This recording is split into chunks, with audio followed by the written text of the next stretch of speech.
Je me présente rapidement. Donc, je suis Jeanne Dusseuil. Je suis journaliste indépendante aujourd'hui après avoir travaillé dans la presse et dans le digital.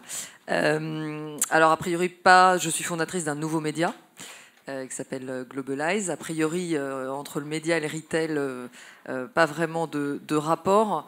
Bien que ma conviction personnelle, et c'est pour ça que je trouve le secteur du retail passionnant, c'est que nous, comme on doit réinventer nos business models dans le média, ce que j'essaye de réfléchir de mon côté, le secteur du retail et ses pratiques est vraiment passionnant à observer, dans la logique de un lecteur égale un client à convertir et un abonnement à transformer.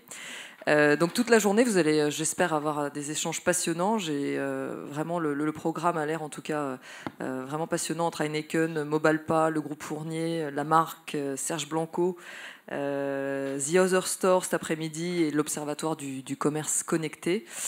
Mais pour commencer, on a 3 grands acteurs du retail présents tous dans le monde entier, voire pour certaines dans tous les pays du monde. Je vais vraiment vous interroger sur cette dimension internationale. On a fait aussi mieux qu'à Cannes, on le disait, au Festival de Cannes. On a 3 femmes sur ce panel versus un homme. Donc n'hésitez pas, d'ailleurs, sur Twitter, à tweeter avec le hashtag RetailCo pour cette première édition du Retail Connect. Et donc le thème de notre plénière est quand l'omnicanal casse les barrières, comment repenser efficacement son expérience client. Et pour cela, donc, nous avons Alexandra Soubrier, qui est directrice digitale commerce, manager Europe de l'Ouest chez Coca-Cola. Évidemment, plusieurs marques chez Coca-Cola, pas seulement la boisson, vous connaissez tous, il y a Sprite, Smart Water, de l'eau et peut-être de l'alcool, on va en parler. Hélène Viau-Poirier, qui est donc CEO de Chevignon, le groupe Vivarté, et plusieurs marques dans le groupe Vivarté, même si ça a beaucoup bougé ces derniers mois. Il y a encore Carole, André, La Halle, Minelli, Naf pour le groupe, mais en tout cas, Hélène est maintenant sur la marque Chevignon. Et Alexandre Chevalier, directeur commercial Europe de Delsay, la marque de bagagerie historiquement française, du monocanal au retail intermédiaire, si je devais résumer. Alors, ce qui est intéressant en vraiment rapide introduction, c'est qu'on est, je pense, vous me direz si je me trompe, mais dans une sorte d'entre-deux avec cette question de l'omnicanal. Elle est comprise maintenant, je pense, par tous, par les professionnels que vous êtes. Mais en même temps, on a des nouveaux supports qu'on n'a pas complètement appréhendés au niveau des usages. On a évidemment la voiture autonome, les assistants, la ville connectée, les chatbots et le mobile, évidemment. Mais on est dans cette sorte d'entre-deux où les usages ne sont pas encore tellement définis. Il y a évidemment un autre buzzword dont on parlera, c'est celui de l'expérientiel, avec la customisation des produits, des showrooms, des démo stores, des pop-up hôtels, même des hubs culturels et communautaires dans cette grand buzzword de l'expérientiel. Et puis dans le même temps, les ventes sur mobile qui continuent de progresser, 16%, plus 16% en 2017 avec les chiffres de la FEVAD, qui note la complexification du parcours d'achat et qu'on va essayer donc d'appréhender avec vous et donc avec vos 3 marques, Chevignon, Coca-Cola et Delsay. Donc peut-être pour commencer, l'omnicanal, on en parle maintenant depuis plusieurs années. Il revient vraiment sur le devant de la scène avec les mobiles, même les TV connectés. Rapidement, aujourd'hui, pour comprendre un peu où vos marques se positionnent, si vous deviez vous donner une note d'omnicanalité, en expliquant pourquoi cette note, on va se mettre une note sur 20 pour qu'on comprenne si oui ou non c'est en phase de croissance ou en développement ou complètement appréhendé, en commençant avec Coca-Cola et Alexandra. Bonjour à tous. Le marché de l'alimentaire est le marché le plus en retard dans la transformation digitale par rapport à d'autres formats, type la mode, etc. Mais dans le marché alimentaire, Coca est le plus avancé parmi ses concurrents. Donc je me donnerais un début de mention bien, 14. Alexandre, donc du groupe Delsay. Ouais, vous savez ce qu'on dit, quand on se regarde, on se désole, quand on se compare, on se console. Donc nous, on est sur une industrie des bagages qui n'a rien à voir avec l'alimentaire. Alexandra parlait de mention bien. Nous mettrions une mention assez bien. Chez Delcey, je mettrais 12. Parce qu'on a quand même parcouru du chemin depuis 5 ou 10 ans. On était mono-channel. Alors en réexpliquant un petit peu donc, la marque Delcey, le contexte. Voilà, au départ, on était distribué principalement chez les détaillants multimarques et les grands magasins. On a développé notre distribution multi-channel, c'est-à-dire qu'on s'est distribué dans les hypermarchés, en B2B entreprise, en e-commerce évidemment, et avec les outlets. Donc on est passé de 2 à 6 réseaux, on est devenu multi-channel. Et on est en train de tutoyer l'omni-channel. Donc déjà un chemin parcouru, mais on est une PME internationale, donc voilà, mention assez bien. Il y a encore du chemin à faire pour tutoyer les plus grands. Alors, je pense que je vais me donner la note la plus faible parce que j'ai eu probablement la chance et la malchance d'évoluer dans le secteur des télécoms avec notamment des gros portails précédemment. Avec chez Orange, voilà, chez Orange, où on maîtrisait, on utilisait la data, où la réflexion des parcours clients avec une vraie continuité entre ce qui se passait sur le portail, dans les espaces clients, ce qui se passait sur les plateaux d'appel et en boutique, avait déjà une certaine continuité. Donc, pour ne pas être complètement dans la sanction, je dirais qu'on est plutôt autour de 10 sur 20, voilà, c'est-à-dire peut mieux faire, a du potentiel mais peut mieux faire. Vous pouvez nous réexpliquer un petit peu le contexte alors peut-être le groupe Vivarté, puis Chevignon en particulier. Je pense que voilà, globalement, donc chez Chevignon, il y a des sujets sur lesquels on a été assez tôt finalement dans le développement de l'omnicanalité, que ce soit sur la e-réservation qui se développe beaucoup dans le secteur notamment de la chaussure et du textile. On est en retard sur la partie click and collect. On peut faire nettement mieux sur la partie commande en caisse depuis les boutiques. Donc globalement, par contre, sur la partie mobile, on a plutôt un score honorable puisqu'on a déjà 60% de notre trafic qui se fait sur le mobile. Mais je dirais qu'aujourd'hui, il me semble qu'il y a de la place, finalement, il n'y a plus beaucoup de place pour des gens moyens et qu'il faut viser l'excellence pour ne serait-ce que continuer à exister. Donc c'est pour ça que voilà, je trouve qu'aujourd'hui, on est juste moyen. Et donc c'est... Par rapport aux autres marques, vous dites 60%, mais ce n'est pas l'achat, j'imagine, le non, trafic. Sur la partie trafic. Après, par rapport à d'autres marques, puisque en fait précédemment, avant de rejoindre Chevignon, donc j'étais plutôt en charge du développement digital et data et marketing de l'ensemble des marques du groupe Vivarté, qui vont de grosses enseignes, donc comme la Halle à plusieurs milliers de points de vente, à des petites enseignes comme Chevignon. Et globalement, autant avec finalement sur l'omnicanalité, des scores très différents d'une enseigne à une autre, un poids du mobile extrêmement variable d'une enseigne à une autre, mais globalement, on a entre 40 et 60% du trafic généré par le mobile. Et puis un poids de la e-réservation et des commandes en caisse plutôt assez significatif pour le coup. Voilà. Parce que le retard, il est plutôt sur la data, par exemple, dans ces enseignes-là. Alors, je vais tout de suite poser la question qui fâche en parlant de nos grands amis, les plateformes e-commerce, avec évidemment Amazon en France, Alibaba, si on s'intéresse un peu à l'Asie. Se rajoutent à ça donc les pratiques mobiles, les pratiques des millennials qui en plus inspirent beaucoup les marques. Alors, je ne sais pas si la question des millennials est beaucoup observée dans vos marques respectives, mais du coup, est-ce que ça veut dire que chacun vous pensez à la fermeture de la boutique? Comment est-ce que vous abordez la question de l'espace physique chez chacun d'entre vous? Je vais répondre peut-être en premier, c'est le plus court. Coca-Cola n'a pas de propre boutique. Alors, on a une que je connais, Coca-Cola Store à Atlanta, mais la stratégie, c'est de mettre en avant les enseignes. Donc, du coup, on n'est pas en concurrence. On a plutôt une logique de complémentarité avec les pure players. Alors, nous, la façon dont on voit les choses, c'est comme ça. Il n'est pas question de parler de penser soins palliatifs avec les boutiques, que ce soit la vingtaine d'outlets qu'on est ou celle des détaillants multimarques. Aujourd'hui, on considère que ça fait partie du marché qui se renouvelle. Donc il y a des boutiques qui ferment, il y a des phénomènes de concentration, mais il y a des sites e-commerce, faute de performance, qui ferment également. Donc on considère que ça fait partie du marché. Nous, on comprend que les statisticiens Statista dit que 10% des ventes en Europe, 10% des ventes sont online et 90% des ventes sont offline. Donc il n'est pas du tout question de lâcher l'appât pour l'ombre. Ce qu'on essaye au contraire, c'est d'essayer d'accompagner en tout cas les points de vente physiques qui acceptent de l'être, avec des kits Facebook, avec des PLV bannières digitales, avec des propositions de click and collect quand c'est possible avec eux.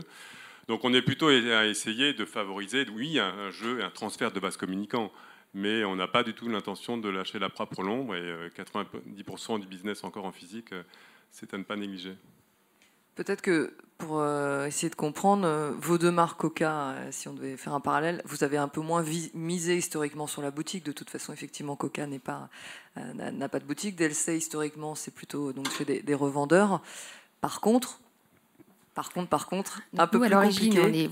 On est clairement dans le physique, donc dans l'œil du cyclone. Voilà, que ce soit au niveau du groupe Vivarté ou chez Chevignon. Moi, il me semble qu'aujourd'hui, il y a un discours ambiant qui est de dire le digital est en train de tuer les boutiques. Et en fait, il me semble que c'est un raccourci extrêmement faux. Il me semble que ce qui est probablement plus en train de mettre en difficulté les boutiques au sens large, c'est l'augmentation du coût de l'immobilier et des baux en centre-ville et en centre commercial. Ça fait réellement peser une menace sur l'économie des boutiques. Parce que ça met à mal la rentabilité intrinsèque des boutiques, et ça met aussi une pression forte sur la partie équipe, parce qu'aujourd'hui l'immobilier commercial mais aussi l'immobilier privé, quand on a des équipes avec globalement soit des contrats temps partiel, soit des contrats temps complet pour se loger dans des centres-villes, pour se loger à proximité dans l'endroit où on travaille, c'est un vrai sujet. Donc pour moi aujourd'hui le raccourci, et c'est vrai je pense qu'on aime bien un peu ces guerres de titans entre le digital et le physique, mais c'est une histoire un peu récurrente dans le digital. On aime bien quantifier les morts sur le. Concrètement, il y a comme aussi des fermetures de boutiques. Il y a des fermetures de boutiques, mais je pense que le sujet il est plus corrélé réellement au prix de l'immobilier, qu'au digital. Moi, aujourd'hui, ce que je vois, c'est que concrètement, le digital, c'est vraiment une façon de préparer les visites en boutique. C'est clairement, je travaille aussi sur le référencement local de mes boutiques. Donc certes, il y a un travail continu d'optimisation du réseau. Voilà, que ce soit j'ai un réseau de boutiques, j'ai un réseau de stands dans les corners, et j'ai aussi un réseau de magasins multimarques qui distribuent des produits Chevignon. Donc on est en permanence dans l'optimisation. Mais moi, il me semble que le digital est plutôt là pour apporter et aider l'ensemble du réseau, qu'il soit digital et physique, à monter en compétence sur le niveau de service attendu, sur des délais de livraison, bref, du service client au sens très large. C'est ça, moi, que j'attends en tout cas du digital. Et pour le reste, moi, je vois l'avenir des marques comme Chevignon vraiment dans la complémentarité du digital et du physique. Alors vous trois, a priori, donc vous avez compris ce changement de paradigme, mais en interne, comment ça se passe pour accompagner ce changement de mentalité, dire voilà, on doit se mettre maintenant sur de nouveaux canaux, on doit comprendre différemment notre client. Je suis sûre que vous le faites vous-même individuellement, mais en interne, est-ce que c'est une nouvelle organisation, ce sont des nouveaux outils est-ce que le changement de mentalité s'est réellement fait chez Coca, chez Delzay et chez Chevignon?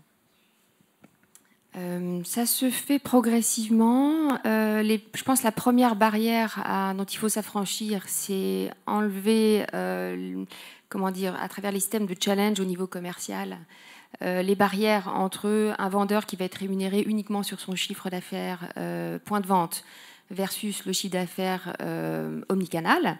Donc ça, c'est la première barrière à lever pour expliquer qu'on travaille tous dans le même sens.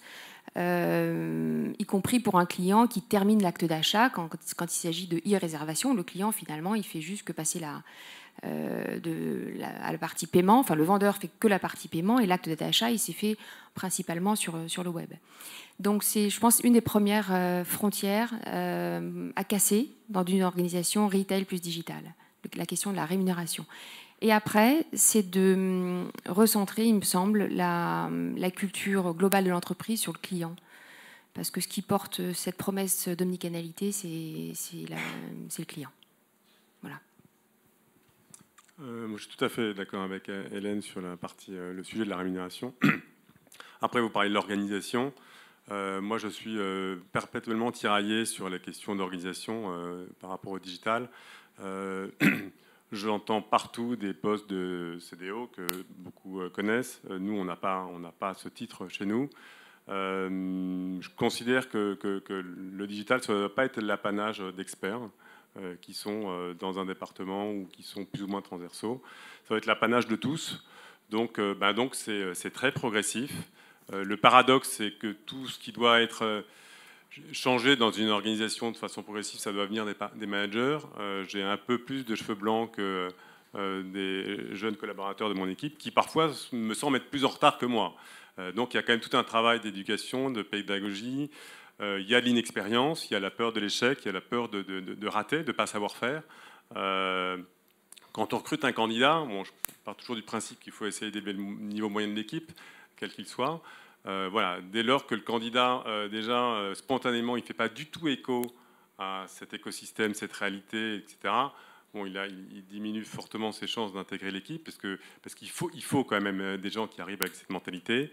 Voilà, c'est un petit peu notre position. Donc le digital, c'est l'affaire de tous, mais du coup, quand c'est l'affaire de tous, ça prend un petit peu de temps. Et personnellement, chez DLC, je ne suis pas encore convaincu qu'on ait trouvé la parfaite organisation digitale qui est entre le sales et le marketing. Donc on y travaille. Deux marques françaises adossées à des fonds d'investissement et une marque américaine. Donc comment ça se passe chez les Américains, Alexandra? Je dirais que, en règle générale, les employés de Coca-Cola ont très bien compris la transformation digitale parce que c'est dans notre culture. L'innovation, surprendre, être surpris. Donc ça va dans le cours des choses. Après, vous êtes digital manager, donc Europe de l'Ouest. Ça veut dire qu'il y a d'autres digital managers chez Coca sur toutes les zones. Il n'y a pas de CDO, j'imagine. Comment ça se...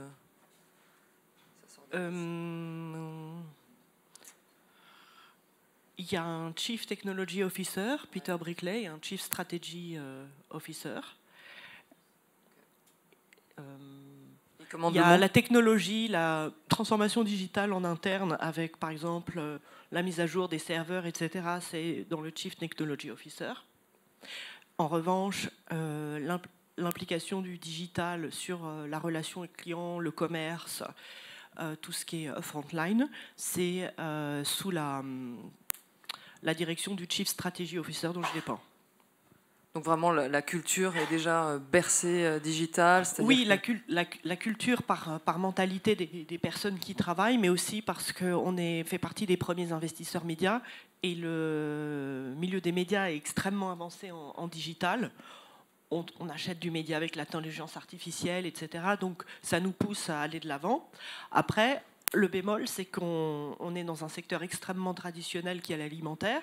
Donc il y a les enseignes pour lesquelles, les anciennes classiques alimentaires pour lesquelles le e-commerce reste quand même assez petit par rapport à leur chiffre d'affaires.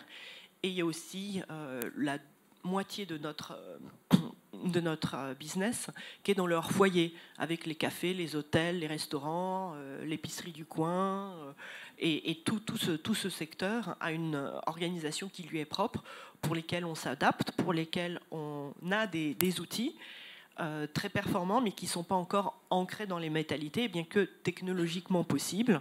Et ça fait partie du rôle de mon équipe de former la force de vente et faire en sorte que ces sauts technologiques arrivent aussi dans les circuits de distribution classiques. Vous connaissez tous les réfrigérateurs Coca-Cola dans les épiceries. Alors, à Paris, on y trouve souvent du champagne. Mais en théorie, d'ailleurs, on en a un avec contractuellement, d'ailleurs, les détaillants ont l'obligation de mettre uniquement des produits du groupe Coca-Cola dans le frigo. Et on a une technologie avec un beacon qui compte le stock, calcule la rotation du stock pour le magasin et est capable de rééchalander automatiquement. Sauf que chaque patron de restaurant va avoir le contrôle, connaît ses relations, ses investissements, son cash flow, etc. Donc on lui laisse la main. Mais le jour où il sera prêt, nous, la technologie est déjà prête. Donc chez le détaillant, c'est intéressant, et on en parlait avec Alexandre, mais dans l'hypermarché, chez Carrefour, chez Auchan, c'est vrai que ça doit être, vous le disiez, un peu compliqué d'amener cette mentalité digitale. C'est là où c'est le plus compliqué? Il y a le client, il y a le consommateur. Le consommateur est Là, plus on va avancé tous acheter que l'enseigne alimentaire. La France est un marché classique. En revanche, dans mon périmètre, qui est l'Europe de l'Ouest, il y a des marchés assez novateurs, comme par exemple les Pays-Bas. Et on a un pilote très intéressant avec l'enseigne Albert Heijn, qui est une enseigne alimentaire, je dirais plusieurs formats, du Monoprix à l'hypermarché. Et on a mis en tête de gondole des écrans Samsung qu'on peut piloter avec le doigt.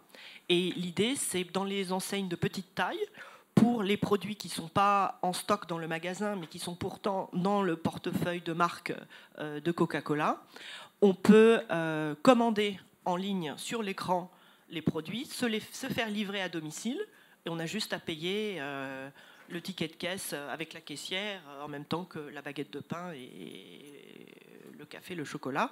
Et ensuite, on se fait livrer à la maison.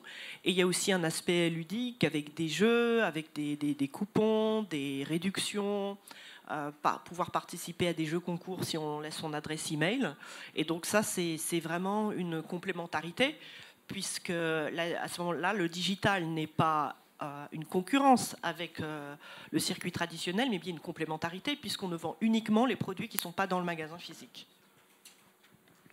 Du coup, c'est ma transition sur l'expérience client. Qu'est-ce que vous faites? Il y a aussi sur les hypermarchés, si je peux me mettre sur la partie française, effectivement un vrai retard sur le e-commerce, mais une vraie avance sur le drive, qui est la particularité française en Europe. C'est en France que le drive est le plus développé. Ce qui explique pourquoi, finalement, les hypermarchés français ne se sont pas complètement mis très rapidement au e-commerce, parce que le drive fait le boulot déjà aussi. C'est lié à la géographie des grandes anciennes en zone qu'on appelle périurbaine ou je ne sais plus. Non, c'est lié. Les Français, Leclerc notamment, ont mis en pratique ce principe du drive très très en amont. Oui, le maillage des hypermarchés français, le concept est le plus avancé en Europe. Donc c'est assez logique que le drive soit le plus avancé en France. Et ça nous permet peut-être de comprendre, enfin moi c'est mon hypothèse, pourquoi les hypermarchés français ne sont pas si en avance que ça sur l'e-commerce, puisqu'ils ont pris le drive, qui est un intermédiaire. Oui. Disons que chez nous, on voit le drive plus comme une sorte de service de e-commerce au sein du magasin, puisqu'en fait, il n'y a pas de stock e-commerce. Quand vous commandez avec un drive, le stock vient du magasin lui-même où vous allez chercher physiquement vos produits. C'est juste un service additionnel. Et du coup, le patron du magasin, finalement, c'est assez transparent pour lui si vous venez le chercher en format drive ou à la caisse. Mais en alimentaire, ça reste quand même limité. J'ai regardé les chiffres ce matin pour Nielsen. Dans la partie non-alcoholic ready to drink, qui est donc la partie dans laquelle on opère, sur 2017, sur 12 mois, l'alimentaire, donc c'est 7 milliards, et le drive, c'est aux alentours de 400 millions, donc ça fait 6%. Dans l'expérience client, Alexandra nous racontait avec Albert Heijn, est-ce que vous testez actuellement dans l'espace physique justement pour réinventer ce parcours? Est-ce qu'il y a des tests qui sont menés sur des produits en particulier au sein de Chevignon, au sein de Delcey? Alors je sais que vous avez dit que les enjeux étaient un peu plus précoces, mais est-ce qu'il y a des tests qui sont faits en ce moment pour vous donner une image concrète de ce qui pourrait être fait peut-être dans vos magasins? Alors, globalement, sur la partie expérience client, nous, ce qu'on cherche à faire, c'est à créer de l'événementiel dans les boutiques. Donc, aller au-delà de la relation purement commerciale où voilà, j'achète, je sors, je choisis un produit, je sors ma carte, je paye, je pars. Et après, je laisse des traces de type données voilà, dans un CRM. On essaie de créer, de recréer du lien avec nos clients. Et donc, on a lancé il y a quelques temps, mais on est en train de le booster en termes d'activité, un site de personnalisation de produits, notamment la doudoune Togs Chevignon iconique, dont on peut choisir à peu près toutes les composantes, les empiècements, les broderies dans le dos, à peu près tout Tout est customisable et l'idée c'est de créer après des événements. Donc aujourd'hui c'est purement sur le digital, mais néanmoins on crée des événements autour de ça puisqu'on a lancé un club qui s'appelle la Talk Society avec que des ambassadeurs et des influenceurs, que ce soit issus du monde du design, de la musique, des DJ qui sont des ambassadeurs qui ont personnalisé leurs produits, qui sont des ambassadeurs du produit. Et l'idée, c'est de faire intervenir ces influenceurs dans les boutiques pour booster quelque part aussi l'expérience en point de vente. Et pour dire, chez Chevignon, il y a globalement des pièces exceptionnelles qu'on ne trouve pas ailleurs. Et il y a des pièces uniques. Voilà, donc c'est globalement ça le sens de ce qu'on veut faire. Et puis après, dans les projets, on a, en termes de ce qu'on a mis en place il y a à peu près 1 mois et demi, c'est globalement je dirais, de traiter le trafic autour des boutiques de façon très locale, que ce soit à travers nos achats médias, que ce soit à travers le référencement local de nos boutiques dans lesquelles on relaie boutique par boutique les promos qui sont propres à la boutique en cours. Donc tous les jours, en fait, il y a un update des promotions. Donc c'est aussi une façon pour des gens qui ne connaissent pas la boutique Chevignon, qui est à 500 mètres de son domicile, d'être présent à l'esprit de nos clients et puis de créer du lien au niveau local. Dans la même idée, on a donné la main à certains responsables de boutiques dans l'animation de leur page Facebook locale. Parce que c'est une façon bien plus agile, sympa de gérer une communauté locale en relayant ce qui se passe dans la boutique, ce qui se passe au niveau des produits, les nouvelles arrivées de produits, les promos, etc. Donc ça, c'est ce qu'on teste aussi. Alexandre. Pas mal de choses identiques à ce que fait Hélène. Alors, nous, les responsables de boutique, là, sur une vingtaine d'outlets qui font pratiquement 20% de notre chiffre, donc c'est pas ridicule, on leur demande d'animer la fiche Google Business, et notamment de faire en sorte qu'il y ait des reviews, des étoiles positives sur leur magasin. Donc ça, c'est intéressant. Le truc qui est très intéressant sur le thème de l'omnicanal pour nous, c'est effectivement la liaison qu'il y a entre l'outlet et le e-shop, qu'on a ouvert il y a à peine 2 ans. Et donc, on a commencé par quelque chose d'assez simple et qui fonctionne bien, qui est le e-couponing. Donc, le principe, c'est quoi? C'est qu'en outlet, dès lors que la vente est conclue ou n'est pas conclue, le vendeur propose un coupon supplémentaire pour plusieurs choses. Ça peut être pour un produit qui n'est pas là, pour une rupture de stock, pour un produit qui est sur le site et qui n'est pas dans l'outlet. Donc, c'est un code unique qui est borné après et qui fait une vente. Donc ça fonctionne bien. Pour rejoindre ce que disait également Hélène tout à l'heure, évidemment, comme c'est une vente qui devient une vente online, on a fait en sorte que le bénéfice de la vente intègre le système de bonus de la personne qui l'a fait en magasin. Donc ça, on le fait avec les outlets. Avec les grands magasins, c'est un petit peu plus compliqué parce qu'on n'est pas sur notre terrain de jeu. Donc là, on essaye de négocier, par exemple, avec le Bon Marché. On est sur le point d'essayer de trouver une solution sur ce qu'on appelle la vente à 3, avec la tablette. Donc la e-vente. Donc on a, encore une fois, sur notre corner, on loupe une vente. Il nous manque quelque chose parce que sur un corner, on ne peut pas avoir toutes les références. Et ben, on essaye de compléter ou de rattraper la vente avec la tablette. Donc ça, on essaye de mettre ça en place. Et puis, encore une fois, après, avec les outlets, on fait le click and collect. Donc ça, on est sur le point d'aboutir. Et ça fait ça fait du coup du trafic pour l'outlet qui ne vend pas la même chose, parce qu'en outlet, on vend les collections d'avant. Et donc, on fait venir du trafic à partir des gens qui viennent sur le e-shop plutôt pour une nouvelle collection. Donc, on fait un système de va-et-vient qui est encore un peu embryonnaire, mais qui fonctionne bien. Oui, je voulais juste rajouter que Coca-Cola en France a sa boutique en ligne, coca-colastore.fr. Vous pouvez commander, entre autres, des bouteilles de Coca-Cola en verre, dont l'étiquette est à votre prénom. Sur la personnalisation. Du coup, on entend parler d'événementiel, de tablettes, de personnalisation. J'ai l'impression que le mobile n'est plus, alors juste pour donner une photographie d'aujourd'hui, mais le moteur principal, ou en tout cas, n'est plus pensé comme le moteur de l'omnicanalité. Je sais qu'en discutant avec vous, Alexandre, vous m'avez beaucoup parlé des e-shops type Amazon et vente privée, tous ces sites pour vous, pour vendre la bagagerie d'Elsay. Voilà, le mobile, c'est pas le moteur principal, c'est plus, ou en tout cas... Alors, e-shop d'un côté, Amazon de l'autre. Le e-shop, c'est le e-commerce direct, tel qu'on l'entend, et Amazon, le e-commerce indirect. Évidemment que le développement de l'e-commerce au sens large, enfin maintenant, nous, ça fait à peu près la totalité du e-commerce indirect chez nous, ça fait, au niveau du groupe Delsay, ça fait à peu près déjà 15%, ce qui n'est pas ridicule. Donc, c'est natif aux pure players, c'est-à-dire que le développement d'Amazon, le développement des grands sites, rend visible l'offre de façon universelle, transversale, instantanée. Donc oui, il y a un point de comparaison et le mobile l'accélère parce que le mobile donne accès à cette information en mode nomade. Donc on a un système de comparaison perpétuelle et un zapping des shoppers entre les différents réseaux. Donc que celui qui n'a jamais comparé un prix sur Amazon avant d'acheter un produit me jette la première pierre.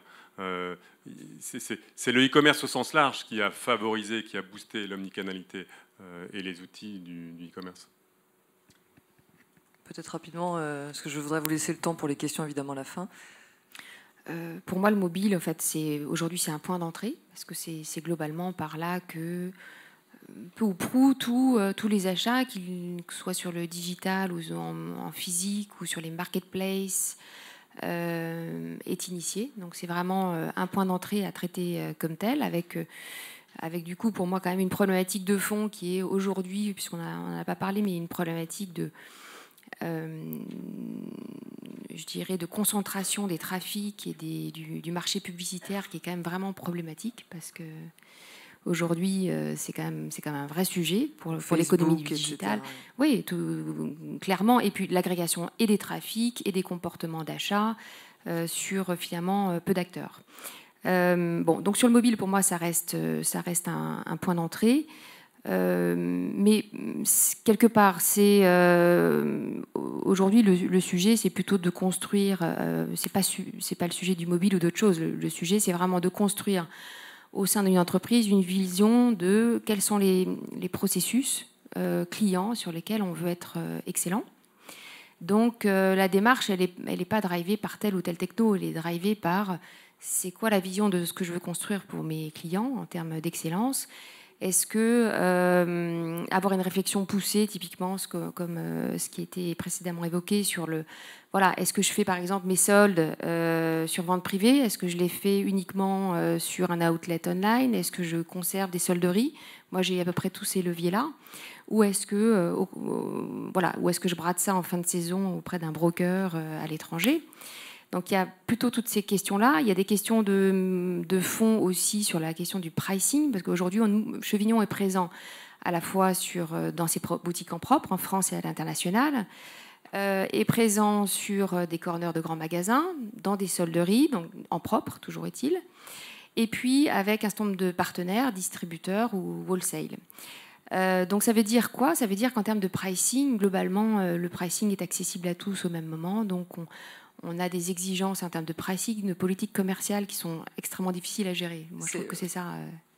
Avec ce fameux, juste pour poursuivre, CRM en interne, hein, juste pour parler un peu d'outils, pour essayer de détecter le micro-segment. C'est ce que vous essayez de faire pour aborder la question de la concurrence, c'est de repérer le micro-segment avec un CRM.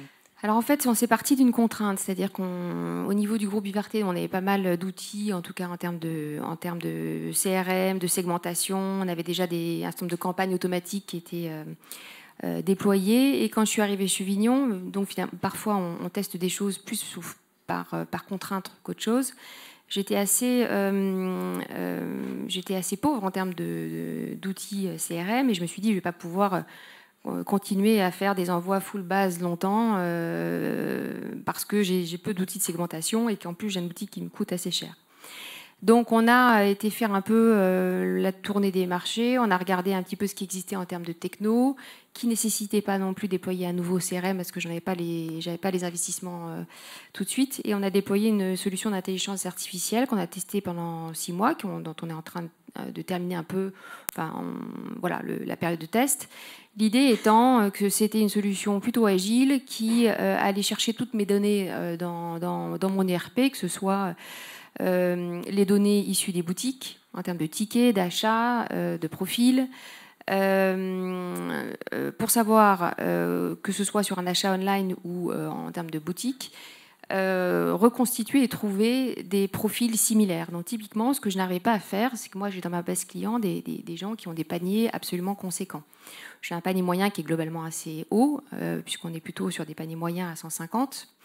Maintenant, dans ma base, j'ai des gens qui achètent des pièces à 600, 700 et qui ont des budgets colossaux à l'année. Et ça, j'avais pas les outils pour. Donc on s'est reposé sur un outil d'intelligence artificielle pour aller automatiquement détecter ces segments avec des interfaces extrêmement simples où il suffisait de dire donc c'est la solution Tiny Clues où il suffisait de dire voilà quelle est la cible que je vais aller toucher et du coup le logiciel extrayait exactement des profils comparables. Donc là-dessus, les premiers tests qu'on a fait montrent qu'on est plutôt bon puisqu'on a globalement multiplié les taux d'ouverture sur les newsletters qu'on a envoyés dans ce sens-là. Donc tous les indicateurs de marketing relationnel classique sont plutôt bons et en termes de chiffre d'affaires, ça fonctionne. Maintenant, de là à dire est-ce que ce que j'ai fait est complètement transposable sur d'autres entreprises? Pas nécessairement, parce qu'il y a pas mal d'entreprises qui ont des outils complètement performants sur la partie CRM, donc ça c'est plutôt à chacun de voir. Justement, chez Coca, j'imagine que vous abordez pas la question sous l'angle du micro-segment avec un CRM comme Hélène. Derrière, c'est vraiment la concurrence. Il y a Pepsi, vous, qui taille des croupières un peu sur la part de marché. Il y a aussi Red Bull. Donc, comment est-ce que vous faites pour conserver ces bassins de consommation? Vous allez chercher le micro-segment aussi pour aller voler du consommateur Pepsi. Comment vous faites? On a des segments. Pas forcément micro, puisque la philosophie de Coca, c'est qu'on s'adresse à tout le monde. Mais par exemple, on a changé le nom de Nestea, ça s'appelle maintenant Fusty. C'est un peu dans l'esprit zen, prenant une pause pour soi, avec des saveurs, les mêmes saveurs que Nestea, comme à la pêche, ou alors des nouvelles saveurs comme à la camomille. Donc là, on travaille avec des influenceurs, des profs de yoga. On cible les gens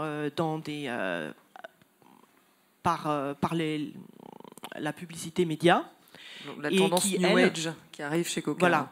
Et compte tenu du niveau d'investissement global, on a effectivement aussi besoin en médias de l'intelligence artificielle parce qu'on regarde qui a été sensible aux médias en termes d'engagement, qui a acheté après avoir vu la pub, quel est le style de cette personne. Par exemple, je dis au hasard quelqu'un qui fait de la planche à voile sur son site Facebook, et à ce moment-là, on peut retargeter toutes les personnes dont on a la connaissance qui font de la planche à voile. Donc ça, on est à un stade très avancé en médias.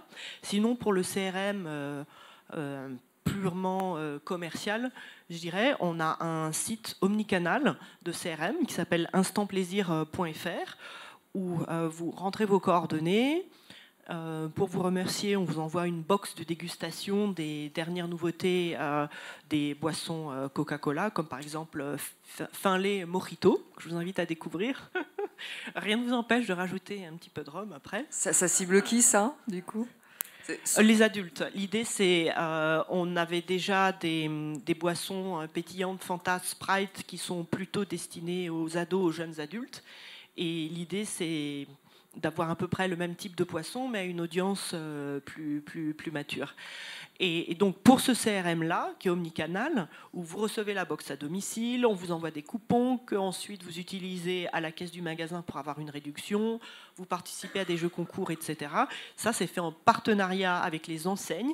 Et d'ailleurs, vous renseignez votre numéro de carte client par exemple la carte Auchan, dans le système Instant Plaisir pour qu'automatiquement on puisse vous proposer des promotions adaptées. Il y a un dernier segment qu'on avait juste mentionné ensemble, mais c'est celui de la livraison de repas. Il y a aussi Deliveroo, Uber Eats qui intéresse Coca pour justement qu'il y ait du Coca et pas du Pepsi. C'est ça l'autre relais, l'autre canal pour vous, c'est cette fameuse livraison restauration à domicile. Oui, c'est assez intéressant, les food aggregators, on travaille avec tout cela. C'est un système... Oui, c'est-à-dire qu'on a des contrats avec eux, mais en fait, on ne leur vend pas. C'est simplement un facilitateur au niveau de la commande. Donc, on travaille avec eux pour créer des menus, mais c'est surtout les restaurants qui doivent créer leurs menus pour faire en sorte que de plus en plus de personnes commandent en général une boisson lorsqu'ils se font livrer à domicile et accessoirement une marque de notre portefeuille qu'on puisse proposer. Par exemple, vous commandez une pizza, on vous propose Coca. Vous commandez... je ne sais pas, une assiette végétarienne, on vous propose Fusti, vous commandez des amuse-bouches, on vous propose les mojitos, etc.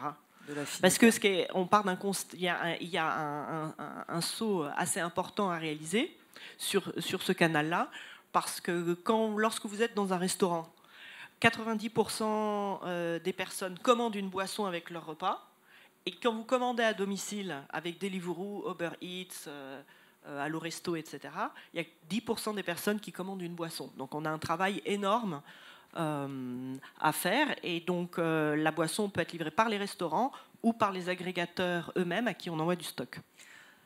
Je vais devoir prendre quelques questions pour vous faire réagir, vous, la salle. Avant ça, il y a peut-être une info exclue que vous allez pouvoir tweeter. En tout cas, je vérifie ça en direct avec vous, Alexandra. Vous avez testé de l'alcool au Japon, je crois ? Oui, on vient tout juste de lancer... Est-ce que ça va arriver en France ? Une boisson alcoolisée. C'est une sorte de bière aromatisée aux fruits. Donc il y a citron, pêche, pamplemousse. Ça s'appelle Shuhi. Je ne suis pas sûre que je le prononce très bien. Donc c'est dans le segment des alcopop un peu sympa, jeune, à déguster le soir. En termes de goût, ça se ressemble un petit peu dans ce qu'on a ici, les Hoegaarden à la framboise.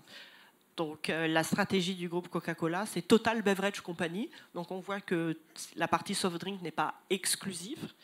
Donc c'est assez intéressant. On a aussi une chaîne, on a un système aussi type Starbucks qui s'appelle Chaqua, où là on fait aussi le chaud. Et en Belgique, ce sont les mêmes représentants de commerce qui livrent le chaud et le froid. Mais là, c'est la première fois qu'on fait de l'alcool. Et aussi en Islande, on a une bière qui s'appelle Viking, qui est vendue uniquement en Islande.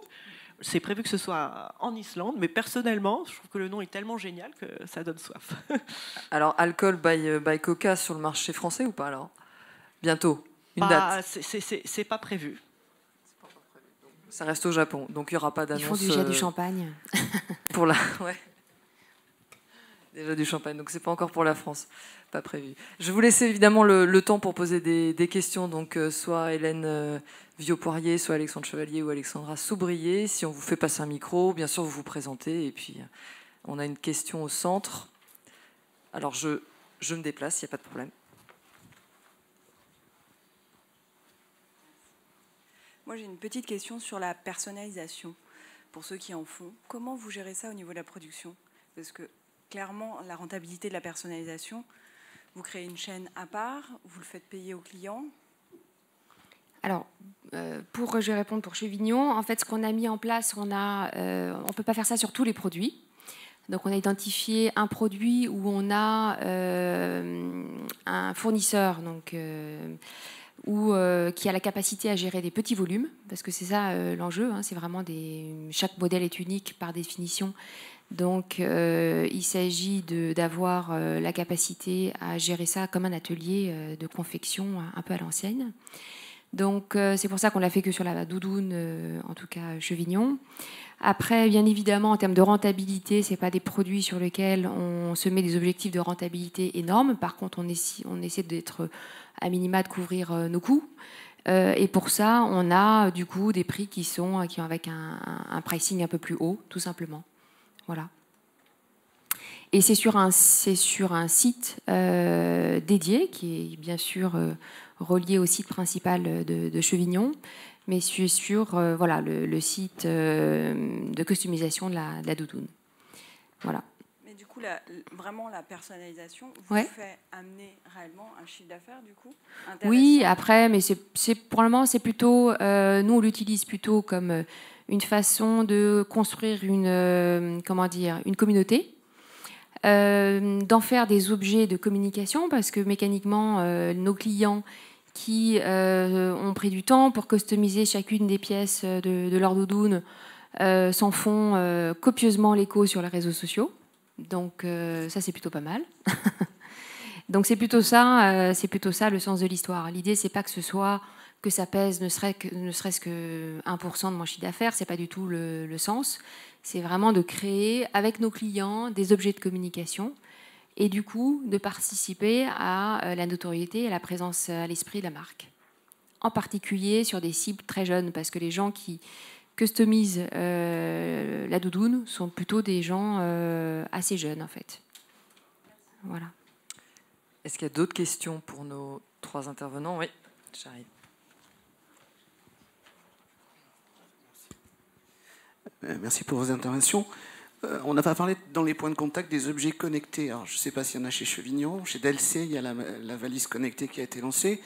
Je crois qu'on ne doit pas acheter une valise tous les jours. Est-ce que ça vous permet de faire une économie de type abonnement avec du service mensuel? Où est-ce que ça en est aujourd'hui? Comment ça démarre? Et chez Coca, je ne sais pas s'il y a des objets connectés. Je penserais plutôt au bouton qu'on a chez soi et quand on veut se faire livrer, automatiquement on appuie et on dit « je veux renouveler ma commande Coca ». Est-ce que vous êtes sur ce type de projet en France? Alors, voilà, c'est l'objet connecté au sens large. Je me permets, je serai rapide. Effectivement, on vient de lancer un bagage il y a 2 mois qui s'appelle Plug Edge, qui est la première valise connectée, qu'on distribue notamment dans la FNAC et dans d'autres magasins. Donc c'est la première fois qu'on arrive à mettre des bagages à la FNAC. Donc pour nous, c'est une avancée assez importante. C'est effectivement, vous le disiez, c'est pas un produit qu'on achète. On achète en moyenne un bagage une fois tous les 5 ans. Hein, donc on n'a pas les mêmes problématiques CRM que peut-être mes voisines. Le produit vaut entre 599 € pour la taille cabine et 699 € pour la grande taille. Donc c'est un achat impliquant. On a fait un site personnalisé Plug Edge pendant 1 an et demi pour définir les fonctionnalités du produit. Hein. On a fait voter les consommateurs pour aboutir à 5 fonctionnalités. C'est encore une page blanche, mais on espère qu'il y aura des petits derrière, avec sans doute des produits à venir encore connectés et peut-être à des prix plus abordables. Pas de chiffre de retour pour l'instant? C'est encore un petit peu prématuré. Il y a un abonnement derrière? Il y a un abonnement avec un tracker LogLock, hein, qui permet de localiser son bagage partout dans le monde. Il faut savoir que dans le monde, il y a 29 millions de bagages qui sont perdus sur une année. Donc avec ce tracker, vous êtes un peu plus rassuré quand vous partez en voyage et ça vous permet de savoir où est votre bagage. Oui, j'ai parlé des frigos. Sinon, on travaille avec Voice pour pouvoir commander aussi avec Google, Apple et Amazon Echo. On commence tout juste les discussions. Il y a le bouton, si on peut appeler ça comme ça, le bouton Amazon Dash qui est actif. Et le principal objet connecté, finalement, c'est le téléphone mobile qui est un peu le couteau suisse du 21e siècle. On a des apps. En Belgique, on a une app qui s'appelle Happy Caps pour acheter du coca dans les universités sur des machines connectées, vous savez, des distributeurs automatiques là, sous la marque Selecta en France, avec un système de coupons de réduction et de fidélisation sur cette app. Il y a aussi une app de CRM aussi pour avoir des points et des boissons gratuites en Allemagne qui s'appelle Get Happy. Qu'est-ce qu'on a d'autre comme objet? Non, c'est déjà pas mal. Est-ce qu'il y a d'autres questions? Moi, j'avais envie de faire la minute, parce que c'est quand même dans l'air du temps, la minute RGPD, hein, qui nous passionne tous. Parce que, bon, qui dit personnalisation dit évidemment attention accrue sur toutes nos données et tout ce que vous allez envoyer à ces chères 3 marques. Donc, comment est-ce que vous gérez ça, votre progression dans la personnalisation et en même temps ce nouveau règlement? Est-ce qu'il y a peut-être un conseil à donner aux retailers? Non, moi, j'ai pas de conseils à donner, puisque de toute façon, je pense qu'on est tous logés à la même enseigne. Donc, il y a globalement, il me semble que c'est pas le RGPD, c'est plutôt un chemin qu'on nous invite à prendre sérieusement.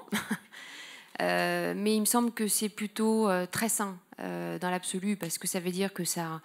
Je trouve qu'à terme, c'est ce qui va rassurer globalement nos clients au sens large sur le fait qu'on les traite bien et qu'on traite bien leurs data et qu'on a une vision très claire des zones de risque de nos systèmes d'information et de notre cartographie du SI. Donc ça, je trouve ça très sain.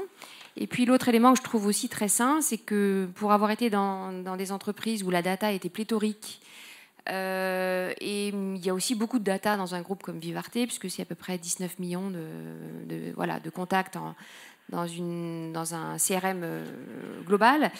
C'est la prise de conscience qui s'ensuit du fait que autour de la valeur de la data et la nécessité, en tout cas, en tant qu'entreprise, en tant que acteur qui est censé faire fructifier ses actifs, de la nécessité de trouver la bonne formule pour tirer de la valeur de ces datas dans le respect du client. Donc moi, je trouve que bon, il y a un gros effort à fournir pour globalement, pour y arriver. Mais globalement, je trouve que ce qui se met en place est extrêmement sain.